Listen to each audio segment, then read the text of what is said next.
Bienvenidos a este nuevo proyecto. Inclúyeme. Este programa es para ustedes, está hecho para ustedes. Cada vez invitaremos a una persona distinta, una persona que vive con alguna discapacidad. Irán platicándonos sobre su vida para que ustedes puedan conocer más sobre este tema y sobre todo puedan conocer las personas que han ido saliendo adelante viviendo con esta condición que para muchos podríamos pensar que hace que termines con tu vida. Yo soy Marcela Páramo Ortega y tengo el gusto de dirigir este programa para poder ir invitando a muchas personalidades que ustedes van a tener la oportunidad de conocer. Todas sus vidas son interesantes. Vamos a tener oportunidad de conocer qué hacen, cómo lo hacen, cómo han vivido, cuáles han sido también las barreras que han tenido que librar. Yo vivo con una discapacidad física. Desde muy chica tengo problemas en mis huesos y en mi movilidad.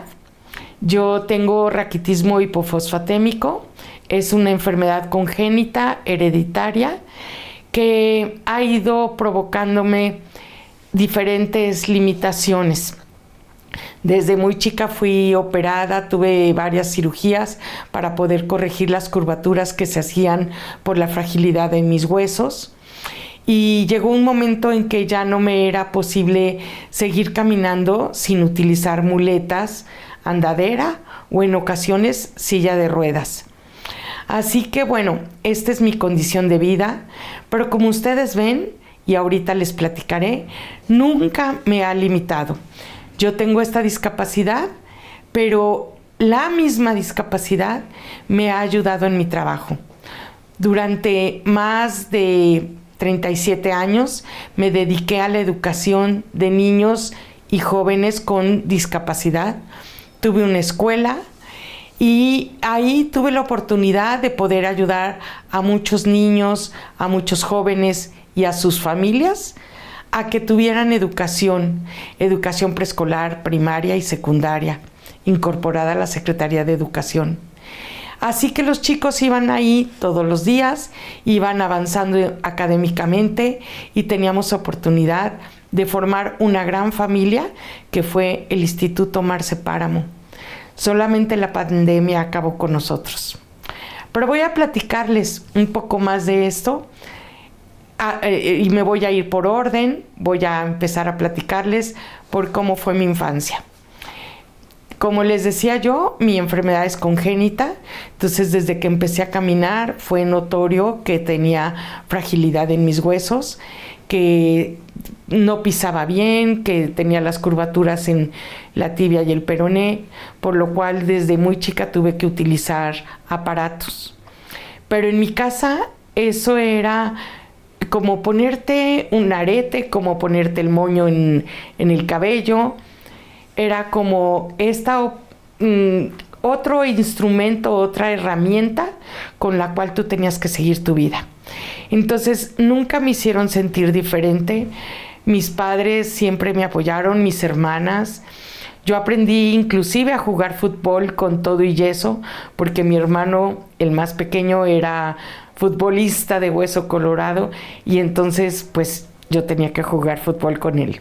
Y aprendí a jugar con las muletas y aprendí a jugar con todo y yeso y hasta creo que pateaba mejor los goles. Así que bueno, mi infancia fue una infancia feliz, siempre muy aceptada por toda mi familia, por mis abuelos, por mis tíos. Siempre tuve una familia y una red de apoyo que aunque yo estuviera operada o aunque yo estuviera con alguna cirugía, todos ayudaban y todos apoyaban para que yo estuviera mejor y que pasara rápido los meses que tenía yo que estar enyesada. Por supuesto en mi casa pues había silla de ruedas, había andaderas, había muletas de diferentes tamaños y pues era parte de lo que se requería y yo me fui haciendo amiga de todo eso. Para mí la silla de ruedas era la oportunidad de seguir caminando y la oportunidad de seguir andando por donde yo quisiera ir. Ir al cine como cualquier otro joven, inclusive a la disco. Tuve un amigo que llegaba por mí en la combi de su papá, y íbamos en la combi, mis hermanas, la silla de ruedas y yo. Y nada me detenía. Aprendí a andar en bicicleta con todo y yeso, porque había ocasiones en que el tener un yeso se prolongaba por más de 9 meses. Y eso pues hacía que yo tuviera que aprender a hacer lo que quería hacer como estuviera. Claro que aprendí muchas manualidades, aprendí a hacer bordado, aprendí a coser, aprendí a tejer, y me la vivía las tardes enteras tejiendo y haciendo todo ese tipo de actividades que utilizas tus manos, pero no importa cómo estén tus piernas en ese momento. Y entonces, bueno, eso fue desarrollando mi creatividad y fue desarrollando como otra alternativa de actividad, que no era nada más el súbete a la bicicleta, sal a correr, haz deporte. Yo creo que lo que menos soy es deportista. Aunque tengo mucha fuerza en mis brazos por el uso de las muletas y porque mis brazos junto con las muletas cargan el peso de mi cuerpo, pero no soy nada deportista. A los maratones de Guadalajara, a los medios maratones, pues voy a la meta y a echar aplausos, porque no puedo correr. Aunque ya me dijeron que me van a invitar con todo y silla de ruedas a correr. Últimamente me compré hasta un carrito eléctrico, porque por mi trabajo ahora a veces me toca hacer recorridos muy largos, o me toca seguir el paso de la comitiva con el alcalde, ahora gobernador. Y entonces, pues, qué mejor que un carrito eléctrico que ahora sí que me alcancen. Y entonces he ido acostumbrándome a vivir con alegría, porque decidí vivir feliz y vivir contenta con lo que tenía y hacerme amiga de lo que me facilita la vida. Últimamente, mi última adquisición es una cama de hospital. Y todo el mundo me decía, pero ¿no te vas a deprimir? Le dije, no, porque me va a levantar, porque me va a ayudar a moverme, porque me va a hacer estar mejor y dormir tranquila de que no me voy a caer porque no me puedo acomodar. Entonces creo que esta ha sido una constante en mi vida. Yo vi a mi papá salir adelante con todo y una discapacidad, y teniendo que mantener 5 hijos y una esposa. Vi a mi mamá dedicarse a nosotros en cuerpo y alma y ayudarnos a estar lo mejor que pudiéramos cuando necesitábamos por alguna cirugía. Pues es muy complicado, porque en aquellos tiempos los yesos eran gigantes, te impedían muchísimo el movimiento. Entonces pues todo se modifica, todo se cambia, desde cómo bañarte, cómo arreglarte, el tipo de ropa que utilizas para facilitar que el yeso pueda entrar en un pantalón o entrar en la ropa. Entonces yo viví con todo eso, aprendí a ir viviendo esas barreras que podrían haber sido barreras, vivirlas como reto. Y por eso es que nunca nada me ha detenido. Durante 37 años tuve una escuela de educación especial.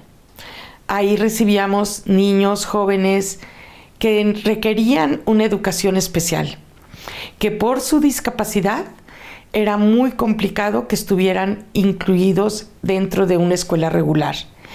Y entonces ahí los recibíamos y ellos cursaban preescolar, primaria y secundaria, para que pudieran continuar más adelante ya con sus estudios, una vez que íbamos enseñándolos a leer, escribir y todo lo que se requiere que ellos sepan. Y cuando los veíamos que estaban listos, los integrábamos a una escuela regular.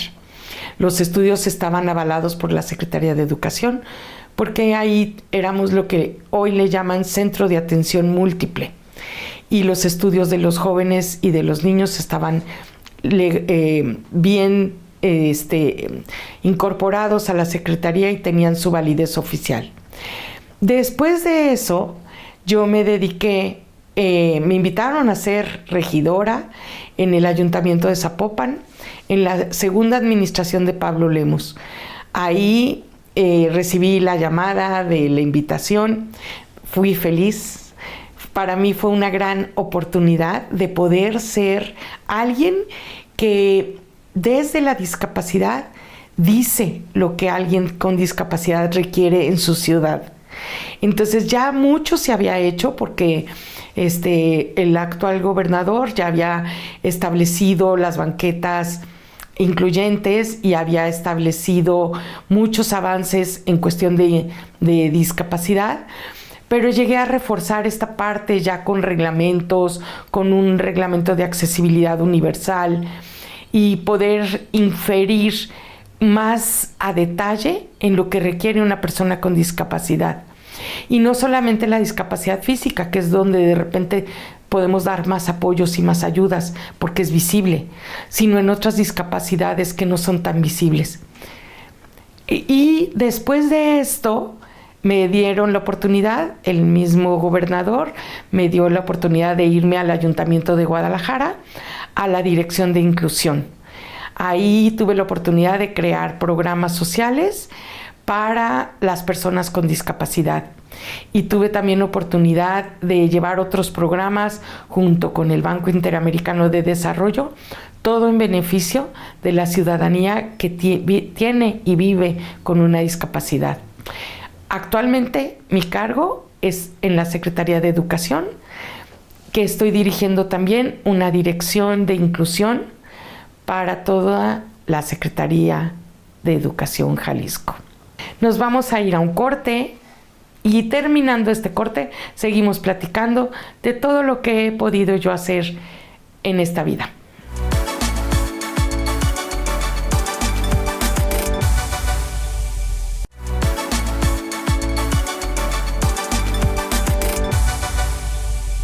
Regresamos a tu programa Inclúyeme, este programa que está hecho para ti. Por eso nos interesa que nos sintonices. Y quiero platicarles un poco cómo fue mi infancia. Les platicaba que desde muy chica, desde el kinder, yo tuve que ir con aparatos en las piernas para ir corrigiendo algunas curvaturas o alguna deformidad que se hacía en mi pie.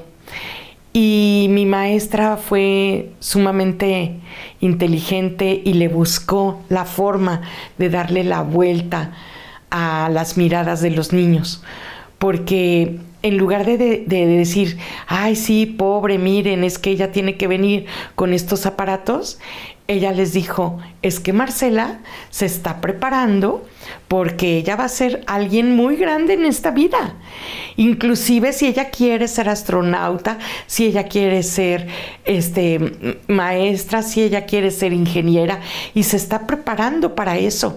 Entonces nosotros la vamos a ayudar apoyándola en lo que ella necesite y no vamos a estar ni burlándonos de sus aparatos que trae ni nada de eso, porque eso le va a ayudar a estar mejor. Y entonces esa fue la forma como que ella encontró de que mis compañeros me dieran una ayuda inteligente.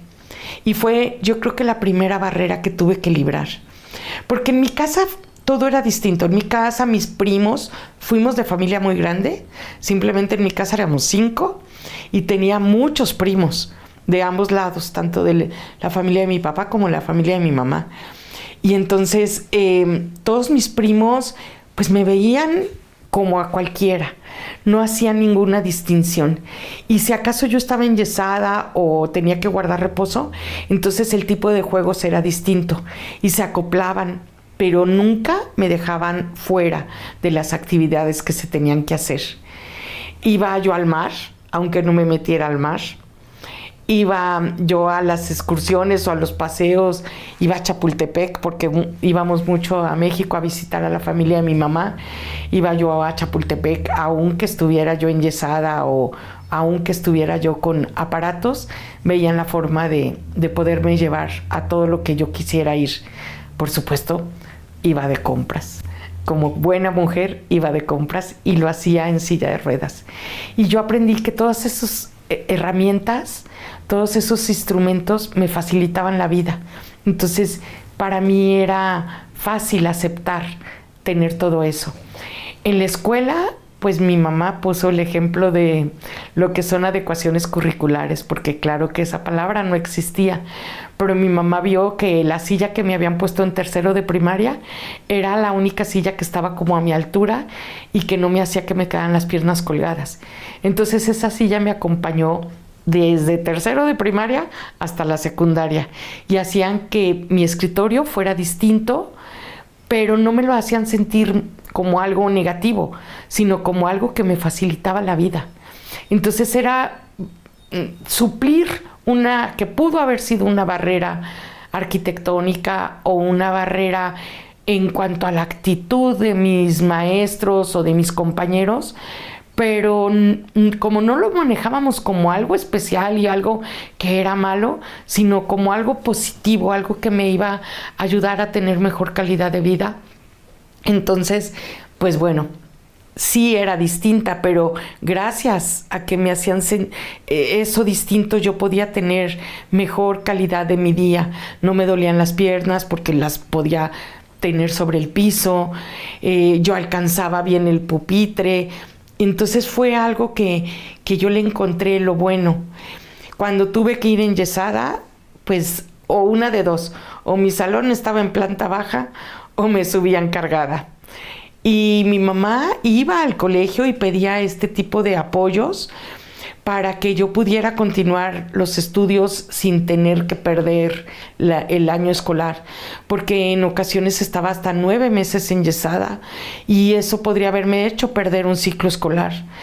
Pero como mi mamá sabía que no era la primera vez que yo iba a necesitar este tipo de apoyos, pues iba y hablaba con los directivos de las escuelas y hacían esas adecuaciones o esos cambios para que yo pudiera estar bien y pudiera continuar los estudios. Sí te puedo decir que mis papás aprovechaban que me operaran durante julio y agosto, que antes eran las vacaciones, esos 2 meses, para que cuando yo regresara al nuevo año, yo ya fuera un poco más adaptada al yeso y a las muletas y pudiera desplazarme un poco más fácilmente. Pero se hacían las adecuaciones y a esas adecuaciones es una eliminación de barreras. Esas adecuaciones son una eliminación de barreras no solo arquitectónicas, sino también barreras de actitud, porque los directivos de las escuelas donde estuve tenían esa actitud positiva, esa actitud de ayudar y de apoyar al cambio. ¿Y qué te digo de mis compañeros? Que los sigo viendo. Yo sigo viendo a mis compañeros desde la primaria, la secundaria, la prepa, porque se acostumbraron y se habituaron a ayudarme. El que no me cargaba la mochila, me ayudaba con el yeso, se quedaba conmigo en recreo porque todos salían a jugar y alguien se quedaba conmigo en recreo y jugábamos cartas, o yo ya sabía tejer y los enseñaba a tejer. Y entonces buscábamos la forma como que no me sintiera yo mal por la barrera que tenía y que por las limitaciones de mi cuerpo, sino que al contrario, cómo podíamos hacerlas positivo. Y claro que había bullying, en mis tiempos no se llamaba así, pero había. Sí llegué a tener compañeros que se burlaban de mi estatura porque pues yo me quedé con la estatura de una niña de 10 años. Entonces cuando yo llegaba a la casa y lloraba y les decía a mis papás, es que me dicen chaparra. Y mi papá se volteaba y me decía, pues así estamos, Marcela. Y pues entonces era como aceptar la realidad. Mi mamá me decía, ¿se te cayó la nariz? Y yo, ay mamá, claro que no, aquí sigo teniendo la nariz. Me decía, mientras no se te caiga la nariz no pasa nada. Y me daba a veces hasta como coraje que me dijera eso, porque claro, la nariz nunca se me caía, pero era su forma de hacerme ver que no le diera yo importancia a los comentarios de los demás, que lo importante era cómo yo me veía y cómo yo me sentía. Y luego hasta fui muy feliz, porque siempre era la primera en la fila, la primera de la hilera de estudiar en el salón. Siempre todo el mundo se acordaba de mí porque pues era la chaparrita. En prepa me decían la mini, pero ya era como bien lindo la mini. Y toda la generación de todas, desde primero de prepa hasta tercero de prepa, sabían quién era yo. Entonces, como era yo muy popular, pues era muy padre. En el trabajo, ¿qué les puedo decir? Nadie se les olvida. Cuando me dicen, es que vas a ir con el secretario no sé quién, o vas a ver a la señora fulanita o sutanito, y les dicen, es que va a venir Marce, la chaparrita, la que usa muletas. Ah, ya, entonces todo el mundo me conoce. Y cuando voy a algún evento, pues siempre tengo el privilegio de que me dejen en primera fila, no porque sea yo muy importante, sino porque así alcanzo a ver. Y entonces, pues son de esas ventajas que la misma discapacidad me ha ido dando. La discapacidad a mí no me ha limitado. Sí tengo momentos muy difíciles, sí vivo a veces con dolor. En ocasiones, pues les digo que tengo que optar por la silla de ruedas en lugar de la andadera o las muletas, porque los dolores son muy fuertes, pero no me limitan mi trabajo. También, bueno, a través de lo que vivimos en pandemia, que empezamos a hacer home office, pues aprendí también a trabajar desde casa y a no sentirme mal cuando el dolor es insoportable y no puedo llegar ni siquiera al coche o a la banqueta para subirme a un auto. Aprendo a trabajar desde casa y aprendo a no sentirme mal de trabajar desde casa. Y esas son las adecuaciones que mis superiores y mis jefes me han permitido tener cuando tengo esas crisis de dolor o una fractura, para que yo pueda seguir con mis labores y pueda seguir haciendo bien, porque esa es la parte súper linda de mi trabajo. Yo en la escuela hice que muchos niños que no tenían oportunidad en otros espacios tuvieran educación. Luego en la Dirección de Inclusión en Guadalajara, con esos programas sociales tan enfocados a la ayuda de una persona con discapacidad, hicieron el bien a muchísimas personas. El recibir los comentarios de los ciudadanos de que es que nunca nos habían hecho esto, o nunca me habían atendido así, o nunca me habían ofrecido un intérprete de lengua de señas, pues eran las pequeñas grandes diferencias que podemos hacer cuando conocemos muy bien qué se necesita. Y entonces fueron 3 años maravillosos en el gobierno de Guadalajara, donde yo pude hacer el bien para muchas personas que vivimos esta condición de vida, donde entendía el por qué me hablaban y me decían, es que hay un agujero en tal calle, es que tal banqueta se destrozó, es que el transporte público no nos hizo la parada. Y entonces era poder gestionar todos estos apoyos que podrían a veces pasar desapercibidos, pero que cuando sabemos el cambio que hacen en nuestra vida, eliminar esa barrera, pues lo buscamos y lo hacemos. Y ahora, pues en este último cargo que estoy asumiendo en la Dirección de Inclusión de la Secretaría de Educación Jalisco, pues es una oportunidad de abonar a lo mucho que ya se ha hecho, porque hay desde hace muchos años la Dirección de Educación Especial, pero con esta venimos a complementar no solamente el trabajo para una persona con discapacidad o lo que se requiera para una persona con discapacidad, sino también para personas que vienen de pueblos originarios, para personas que tienen otro tipo de o requieren otro tipo de apoyos para su educación. Entonces, eso es lo que estoy haciendo ahora en Secretaría de Educación Jalisco. Vamos a un corte y regresando seguimos platicando.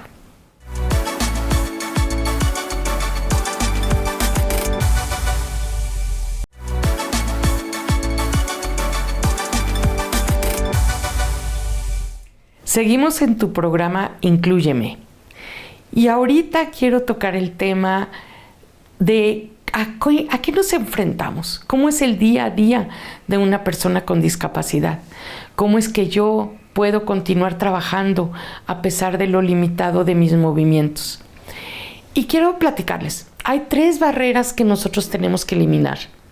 Es eliminar las barreras arquitectónicas, las de comunicación y las de actitud. Las barreras arquitectónicas, por supuesto que necesitamos presupuesto. Necesitamos presupuesto para hacer rampas, para poner barandales, para que si es un edificio poner elevador.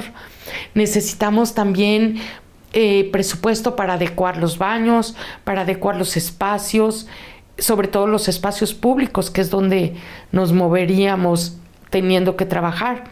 Pero también adecuas los espacios de tu casa. Cuando tienes una discapacidad física, hay que adecuar los espacios de tu casa.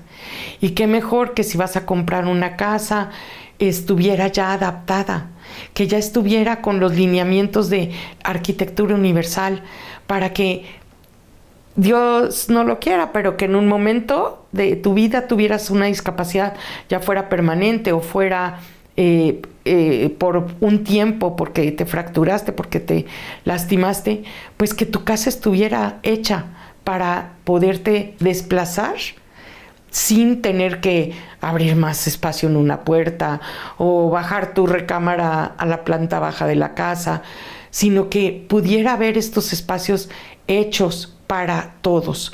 Porque hay que acordarnos que cuando hacemos algo con un diseño universal, lo estamos haciendo para cualquier persona. Cuando tenemos un espacio incluyente, ese espacio sirve para una carriola, sirve para una persona adulto mayor que empieza a perder su movilidad. Ese espacio sirve también para una silla de ruedas, una andadera, sirve para alguien que de momento se lastimó un tobillo y va a estar con una bota ortopédica por un tiempo y después podrá continuar su vida subiendo y bajando escaleras. Pero si esa escalera además tiene un barandal, pues facilita las cosas. Entonces hay que ir creando esa conciencia, porque además hoy en día estamos llegando a más edad, y por llegar a más edad también vamos a tener esa pérdida de habilidades y de capacidades. Qué mejor que nuestra ciudad sea amigable, sea una ciudad amigable con todos en cuanto a su arquitectura. Decía yo que la segunda barrera que hay que eliminar son las de comunicación. Las barreras de comunicación son para que si en este momento alguien nos estuviera escuchando y fuera una persona ciega, pues entonces yo tendría que estar describiendo mucho más quién soy, cómo soy, para que él en su imaginación fuera haciéndose una idea de quién es Marcela. Tendría yo, si tuviera un invitado, también describirle cómo es mi invitado, qué características tiene, para que pudiera conocerlo a través de su imaginación. Si tuviéramos una persona que fuera una persona sorda, y entonces necesitaríamos un recuadro donde estuviera un intérprete de lengua de señas traduciendo lo que yo estoy hablando con mi voz, para que él pudiera a través de esa lengua de señas poder entender lo que estamos platicando.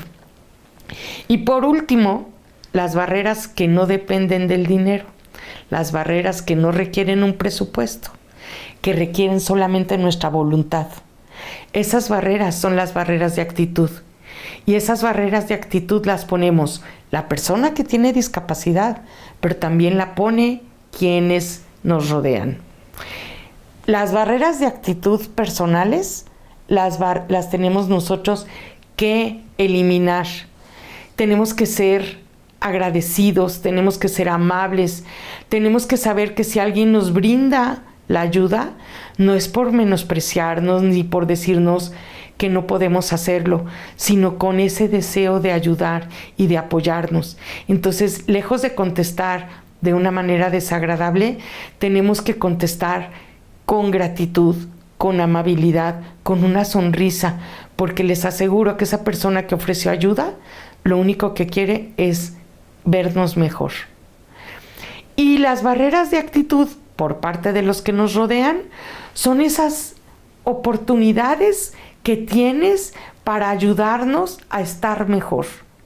Por ejemplo, voy al supermercado y pues sí, súper a gusto, está el carrito eléctrico y puedo recorrer todos los pasillos, pero a lo mejor hay cosas que no voy a alcanzar porque voy sentada y están muy altas. Si de por sí no mido mucho, sentada mido menos. Así que entonces yo puedo pedirle a alguien, oiga, ¿me haría favor de alcanzarme esto? Y pues aunque lo interrumpa en su compra, espero la ayuda. Entonces es esta oportunidad de, pues ahora sí, como quien hace una buena obra, pero no verlo como eso de que, ay, te estoy haciendo un favor, no, sino como esa oportunidad que tenemos de empatía, de generar empatía hacia los demás, porque hoy por ti, mañana por mí. Puede ser que yo un día desde esta silla de ruedas pueda hacer algo muy bueno por ti. Entonces la empatía es algo que nos pone a igualdad de condiciones. Así como las leyes nos ponen en igualdad de condiciones, también la empatía. Porque la empatía es tratar de sentir como el otro, tratar de vivir como el otro. Y esa es oportunidad que tenemos de poder ayudar al otro en una limitación que tiene. Yo les digo, y por eso es que siempre acepto la oportunidad de tener este público tan maravilloso que hoy nos sintoniza, porque es la oportunidad de ir generando conciencia, de ir diciéndoles a los demás que cuando vivimos una condición de vida distinta, los necesitamos. Los necesitamos para que no obstruyan una rampa. Los necesitamos para que no se estacionen en un espacio azul, ni por un momentito. Porque a lo mejor en ese momentito es cuando puede llegar alguien con discapacidad y encontrar ocupado ese lugar que está hecho para él. Porque a veces caminar duele, moverte duele, y tenemos que seguir nuestra vida.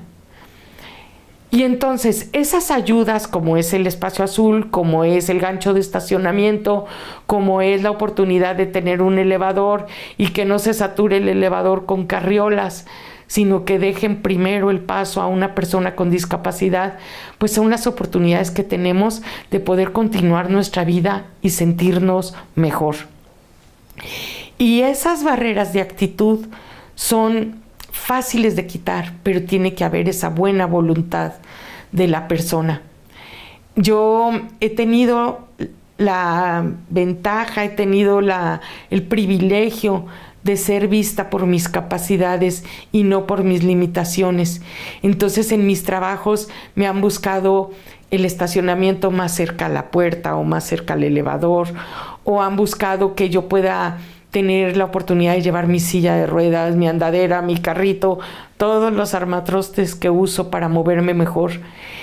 He tenido la oportunidad de que si mi oficina iba a ser en planta alta, me la dejen en planta baja para que no solamente yo, sino quienes vengan a visitarme y tengan alguna discapacidad, también puedan transitar libremente. Entonces son pequeños cambios, pequeñas adecuaciones, pequeñas situaciones que puedes hacer y debes hacerla, y que como jefe, como superior, como coordinador, puedes hacerlas. Porque yo les digo que las primeras adecuaciones que tuve cuando entré a Zapopan fueron de el entonces alcalde Pablo Lemus. Él, desde ver que en el pleno yo pudiera llegar a pleno sin problemas, ver de cambiar el elevador que había en el Palacio Municipal para que siempre funcionara, ver que se fueran haciendo las banquetas con esos abanicos que nos permiten bajar fácilmente una silla de ruedas, una andadera o una carriola.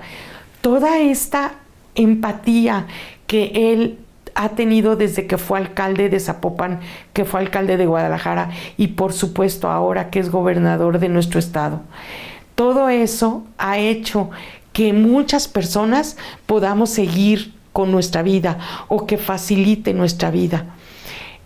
Sabemos que en esta administración se van a hacer muchos centros de autismo y no ha sido más que por la empatía que ha tenido nuestro gobernador y su esposa para saber que cada día hay más niños con autismo y pocos espacios había para ellos.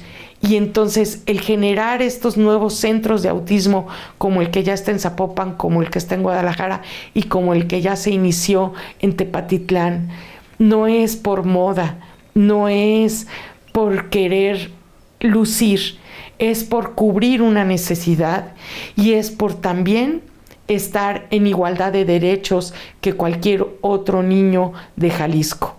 Entonces, por eso es que yo me vuelco en mi trabajo y que en muchas ocasiones voy con dolor o hasta ya enyesada o con alguna fractura, porque sé que eso ayuda a crear conciencia, ayuda a visibilizarnos. Cuando nuestra directora Gaby me habló para ofrecerme este espacio, Inclúyete, lo acepté de inmediato. Este programa, Inclúyeme, va a ser un programa donde tengamos oportunidad de crear conciencia, de hacer que nos caiga ese chip, que nos cambiemos ese chip y que podamos construir para todos, que podamos crear actividades, programas, políticas públicas para todos. Por eso es que esto de visibilizar a las personas con discapacidad se convierte en una oportunidad de dejar un mejor camino, un mejor Jalisco para los que vienen atrás de nosotros. Yo les digo que les hablo del Viejo y del Nuevo Testamento. Voy a confesar mi edad. Yo tengo 63 años, así que a mí me tocó vivir cuando no había más que una silla de ruedas enclenque, cuando las muletas eran de madera, que te rozaban muchísimo en la axila y te rozaban las manos, acababan callosas porque no tenían el colchonete que tienen ahora de FOMI. A mí me tocó que los aeropuertos no tuvieran la accesibilidad que tienen ahora. Entonces, si yo viví eso y viví las dificultades que tuvieron mis padres para cuidarme, las dificultades que tuvieron para que yo llegara hasta la universidad. Entonces, ¿qué es mi obligación? ¿Cuál es mi responsabilidad? Pues ahora mi responsabilidad y mi compromiso es con todos los que vienen atrás de nosotros. Vamos a un corte y seguimos platicando en tu programa Inclúyeme.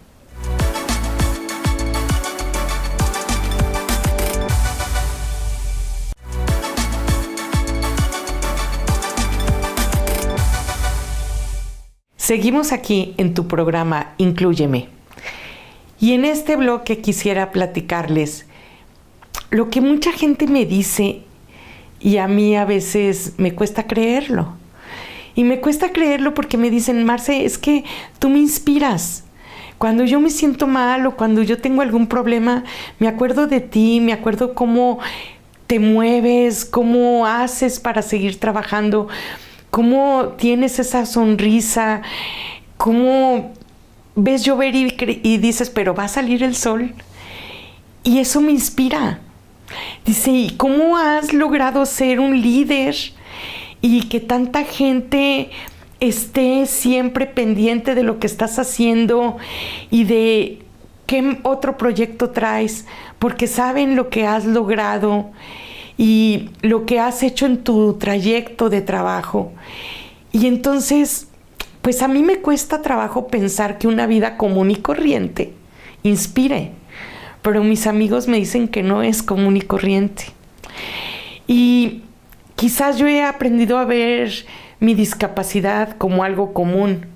Sé que no lo es, sé que a veces sí me cuesta trabajo mantener la sonrisa, pero me he acostumbrado a sonreír y a estar feliz, porque si no complicas mucho más las cosas. Yo una vez le decía a mi sobrino, todo es cuestión de actitud, y se lo decía porque lo creo, lo vivo. A veces pues el dolor es insoportable y no es tan fácil que algo te quite el dolor. O a veces ver una radiografía donde ya tienes más osteofitos, que son unos sobrehuesitos que se van haciendo, o que ya hay tan poco espacio entre una vértebra y otra, que de repente se te inflamó el nervio de la pierna, al rato el del brazo, pues es difícil mantenerte positiva o no tener un momento de crisis.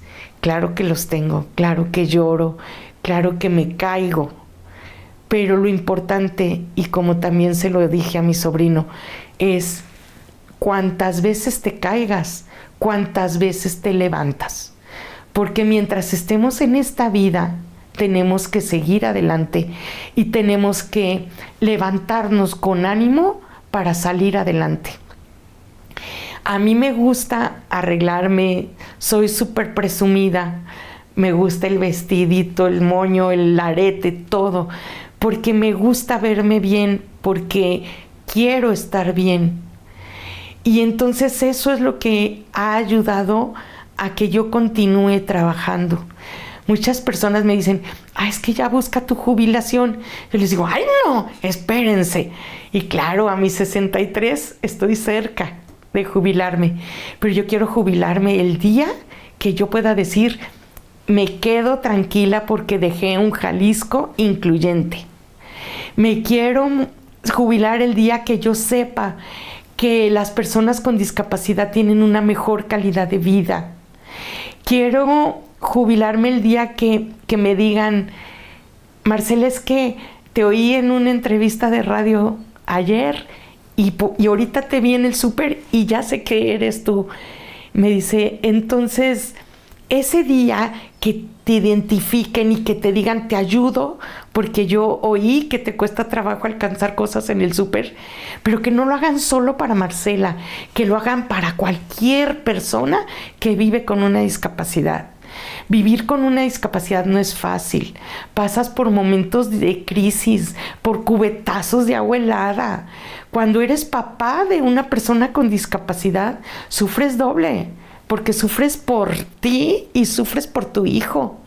Y te cuesta trabajo salir y mover a tu hijo y llevarlo a los médicos y que te salgan con otro diagnóstico y buscar los apoyos que no son nada económicos.